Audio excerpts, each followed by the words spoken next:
Hey Habs fans, Hockey Night in Belmont. Finally back doing an actual hockey video. Lately I've been concentrating mostly on hockey cards as I've been recollecting my OPG sets, but now that Rogers is back up and running, I can do the draft, which I was keeping an eye on until Rogers went down.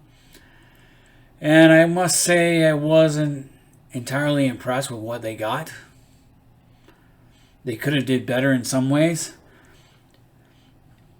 The number one draft pick, I would have went with Shane Wright myself, but hindsight, who knows? We'll have to wait 5 years. Give it 5 years, and we'll see where both these players are, and what Montreal should have did. So you're reading this about this Slavkovsky kid. You know, impressive kid, strong kid, big, but he has lots of room to grow. And he's a kid you want to be around. Keyword here for me was lots of room to grow, which means he's probably not going to be ready to play in the NHL. They'll give him a few games for experience and then send him down to the AHL, or he might go to the O. They'll bring him over and send him down to the OHL. Because when you look at his stats, so you get Slavkovsky, he played 31 games in the regular season. He only had 10 points, but he was playing in a men's league in Finland. So you gave him that. He had 18 playoff games, had 7 points. So he did better in the playoffs. He went to the World Juniors twice, didn't do anything. And the Olympics was where he shined. That's where they looked at the Olympics when he played with men. But you got to remember, he wasn't playing with NHLers. And he had 7 goals, led the tournament. So that's where they were impressed by the Olympics, which is just, I wouldn't judge it. I judged the whole work. And 10 points in 31 games doesn't seem like a lot. Only 5 goals. He is 6'4", 218 pounds. For me, I would have went with Shane Wright based on his body of work to date. Last season with the Frontenacs, 63 games, 32 goals, 62 assists for 94 points. A point a player. Yes, the OHL is not a men's league. And then in 11 playoff games, he had 14 points. 3 goals, 11 assists. In the juniors, he was 1 assist in 2 games in that shortened junior tournament. He's 6 feet, 191 pounds. So based on that, because the OHL he had twice as many games and he played in the O before. 58 games, 39 goals, 27 assists for 66 points. Minus 6, but he's a plus 23, so it was a game increase. He got better. So I personally would have taken Shane Wright. Shane Wright was probably more ready to play in the NHL than this kid, but time will tell. Next up, they took Philip Mesar. Now, I didn't really understand this pick myself, Philip Mesar. They couldn't have got someone better. This guy has played in the Slovakian Men's League 2 years in a row, 37 games, 8 goals, 8 assists for 16 points in his second season with them. Minus 4 defensively. Played 6 games in the playoffs and had 3 goals and an assist. 2 World Junior Championships, did nothing.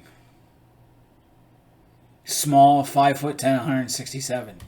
He had some shoulder issues. You look at him, can skate, make plays, has a really good brain, relentless. Okay. Then with Owen Beck, a 200-foot player, student of the game, does the things on the ice. He gets A's in schools. So that's good to know. Played with the Mississauga Steelhead, so he's in the O. Played 68 games and 10 more in the playoffs. Did pretty well. So another centerman for Montreal. Then they took Lane Hudson from the United States Development League. This guy's only 5'9", 148 pounds for a defenseman. This guy will get killed. But the only good thing about him is he's going to the Boston University. So he's going to have plenty of time to develop and hopefully grow, because he's too small right now. He will get crushed in the NHL. So he's not NHL ready. Owen Beck, I can see him going to the AHL this year. Philip Mesar, can't see him being in the NHL this year. Now, they got Vincenz Roher, Austrian, playing for the OHL in the OHL. Rogers is really slow right now still. This guy played 64 games, 25 goals, 23 assists, 48 points. Minus 9 for the 67s. 4 playoff games, 4 points. So Not bad. 5'10", 163 pounds. A lot of small guys here in this one. Defenseman Adam Engstrom. 6'2" left-handed defenseman. Skates really well. Developed pretty nicely with the Swedish Junior League. But again, nothing stands out in my head. You know, I'm not watching film on these guys, so I can't really say for sure. Cedric Winden, 5'10", so small, kind of small, but oh well. He played for the Owen Sound Attack. 30 goals, 59 points, 7 playoff games. Again, he's not going to be in the big club next year unless he really impresses. Montreal needs help really badly right now. Jared Davidson was probably the best pick I thought they got from the Seattle Thunderbirds. Led the team in scoring with 42 goals, 47 assists for 89 points. Then he took them all the way to the WHL final. 25 games, 29 points. So he's got lots of experience. And this is his 4th year in the WHL. Didn't play much the first 3 years, but then really took off this past season. So I like this guy. This guy might actually be the most ready player they picked, as far as that goes. 6 feet, 180 pounds, so he's got some size. Then they took a goalie. I can't see him making the big club. Now, goal is one of their question marks because Carey Price took a year off and had some rust when he came back. If Carey Price can bounce back and have another couple of good solid years, but they should be looking for a replacement for him, and the draft is a perfect place to do it. So he's going to Clarkson, so he's going to college. Gives him time to develop. We'll see what happens. They had a lot of draft picks, so this is another defenseman from Finland. 60 games, 2 more playoff games. Was at the World Junior Championship, so that's okay. Big, tall, but slender. And they're going to keep him in Finland. And the final guy, Turigny, played a lot last year. He had 65 games, 80 points. Another 5 points in 8 playoff games. Defenseman, 5'8", 168 pounds. Small. So I don't know. I can see him being AHL caliber, but these guys are all better than me, obviously. And I'm just doing this in hindsight. I don't see a lot of guys who are capable of stepping up. If you're a first-round pick, if you have the number 1 overall pick, you want a guy who's NHL ready. And this guy doesn't sound like he's that. Lots of room to grow. Sounds like not NHL ready. They should have picked a player who was ready to move up to the NHL right away. I know this wasn't exactly a strong draft. It was a weird draft because they lost an entire season in 2021 and never really got to see anyone play. 21-22 is also a weird situation where the World Juniors was canceled and a lot of games were also canceled. So the last couple of years have not been good.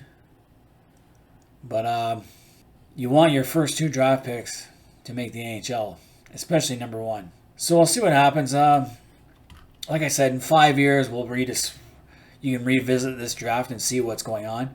Like if you look back 5 years ago with Montreal, so the 2018 draft, Kotkaniemi, they got rid of him. 237 games, only 91 points. 3rd overall pick. Would have been better taking Brady Tkachuk. They had a shot at him or Quinn Hughes. But he is in the top of his scoring for his class, but that doesn't tell me a lot. Very few of these guys have played over 200 games. Of course, Joel Farabee would have been a better pick. Yes, he hasn't only played 15 games. Romanoff, they just traded him. Olofsson never played. Cam Hillis hasn't played. Harris. A lot of these guys never played. They're all in the minors or all disappeared. And then you go back 6 years. Poling had an awesome hat trick in his first NHL game. But then in the other 84 games, he's got 10 goals and 9 assists. And there hasn't been much after that. Cale Fleury's been the best player. The Primo's had a rough start. So, you go back 5 years and then you can, in hindsight, and see what happened. What could have been. So it'll be interesting to see how this works out. Shane Wright might be a hell of a player. And Seattle, he'll definitely thrive in Seattle because Seattle's in their 2nd year and he'll get lots of playing time with them. Kind of makes me wonder if Montreal was afraid of another Doug Wickenheiser situation. So anyway, any Montreal Canadian fans out there, let me know what you guys thought of the draft. Did Montreal go in the right direction? Or should they have gone right? Or pick one of the other guys, like Cooley? Leave comments in the comment section.